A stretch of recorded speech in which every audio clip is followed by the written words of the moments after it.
যদি কোনো সরকার দেশ চালাইতে না পারে অবশ্যই তার পদত্যাগ আমরা চাবো, কারণ আমাদের দেশটা হচ্ছে আপনার সোনার বাংলা, সোনার বাংলাটাকে তো আমরা নষ্ট করতে দিতে পারি না।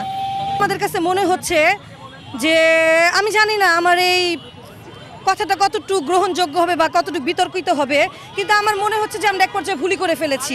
কারণ আমরা আগে খেয়েছি আলু 60 টাকা কেজি, এখন 40 টাকা কেজি, এখন খাচ্ছি 60 টাকা কেজি। পেঁয়াজ খেয়েছি 110 টাকা কেজি, এখন পেঁয়াজ খাচ্ছি 140 টাকা কেজি।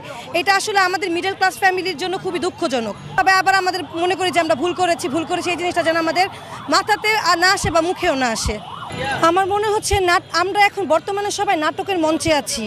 যেহেতু হচ্ছে ফারুকী সাহেব একজন আপনার ফিল্ম জগতের মানুষ, তাকে উপদেষ্টা বানানোটাই হচ্ছে একটা নাটকের মঞ্চ তৈরি করা। তার কাজ হচ্ছে ফিল্ম নিয়ে কাজ করা, তার কাজ উপদেষ্টার কাজ না। আর যেহেতু তাকে উপদেষ্টা চেয়ারটা দেওয়াই হয়েছে, সে সর্বপ্রথম তার ফিল্ম নিয়ে ভাববে, সে দেশ নিয়ে ভাববে না। সো দেশটাকে নষ্ট না করে দেশটাকে সুন্দর কীভাবে হয় সেই